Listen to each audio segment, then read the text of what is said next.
ನಂದಿವಾಹನ ನಾಗಭೂಷಣ ದೋಷ ದೋಷ ನಾಶ ವಿನಾಶನ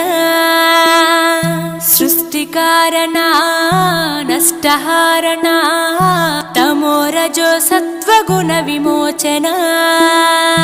మాఘమాసమున కృష్ణపక్షమున చతుర్దశి నడి జామురాతిరిన మహాలింగమే ఉద్భవించెనట బ్రహ్మ విష్ణువుల అహం అనిగెనట సృష్టికి మూలం నీవని తెలిసి సాగిలబడి నీ మహిమకు మొక్కే అదే మహాశివరాత్రి వెలిసెనట అరే ఓ జంగమా విభూది లింగమా పక్కన పార్వతమ్మ